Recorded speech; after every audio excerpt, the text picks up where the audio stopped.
আসসালামু আলাইকুম শিক্ষার্থীরা, তোমাদেরকে শিশির একাডেমিতে স্বাগতম। আজ আমরা সপ্তম শ্রেণীর বিজ্ঞান অনুশীলন বইয়ের 92, 93, 94 পৃষ্ঠার কাজটি করব। চলো শিক্ষার্থীরা, আমরা আজ কল্পবিজ্ঞানের গল্পে ডুব দেই। কল্পবিজ্ঞান বলতে সেখানে কল্পনাও থাকবে, বিজ্ঞানও থাকবে। চলো শুরু করি। পৃষ্ঠা 92। গল্পটার বিষয়বস্তু ও মূল প্রেক্ষাপট কি?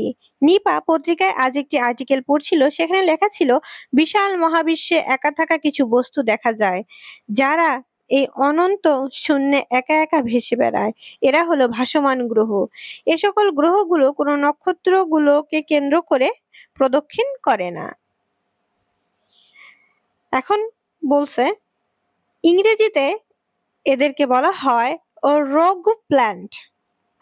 রোগ প্ল্যানেট পৃথিবীর কিছু মানুষ আপ্রাণ চেষ্টা করছে সেই গ্রহগুলোতে বসতি স্থাপন করার। সেখানে নাকি অনেক সবুজ উদ্ভিদও জন্মেছে। আর্টিকেলটি পড়ার পর নিপা তার বাবাকে বলল, চলো বাবা, আমরাও দূষিত এই পৃথিবী ছেড়ে এ ভাসমান গ্রহতে চলে যাই। নিপার বাবা উত্তর দিলেন, না, চাইলে আমরা দূষণ কমিয়ে পৃথিবীকে স্বাস্থ্যকর করে তুলতে পারি। নিপা বলল, একদম সঠিক বলেছো বাবা। তো শিক্ষার্থীরা, এটি ছিল আমার কল্পবিজ্ঞানের গল্প। এবার পৃষ্ঠা 93। কল্পবিজ্ঞানের এই গল্পে কি কি বৈজ্ঞানিক জ্ঞান ব্যবহৃত হয়েছে অথবা কোন কোন বৈজ্ঞানিক তথ্যের বিষয় এসেছে?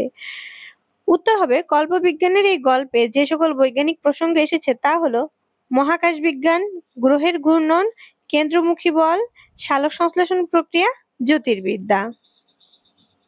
পরবর্তীটি শুরু করি, চলো। পৃষ্ঠা 94। এই গল্পে কি বিজ্ঞানের কোনো তথ্য ভুলভাবে উপস্থাপন করা হয়েছে? হলে সেটা কি এবং কেন তোমার এমনটা মনে হলো? নমুনা উত্তর, হ্যাঁ, এই গল্পে কিছু বৈজ্ঞানিক তথ্য ভুলভাবে উপস্থাপন করা হয়েছে। সেগুলো নিচে তুলে ধরা হলো। যেহেতু ভাসমান গ্রহগুলো কোনো নক্ষত্রকে কেন্দ্র করে ঘোরে না, তাই এই গ্রহগুলোর কোনো কেন্দ্রমুখী বল নেই। আর যেহেতু এখানে একটু লিখতে হবে কেন্দ্র করে, নক্ষত্রকে কেন্দ্র করে ঘোরে,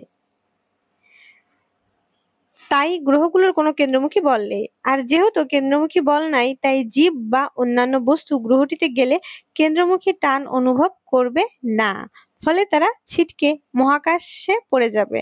অর্থাৎ কেন্দ্রমুখী বল না থাকলে ছিটকে যাবে।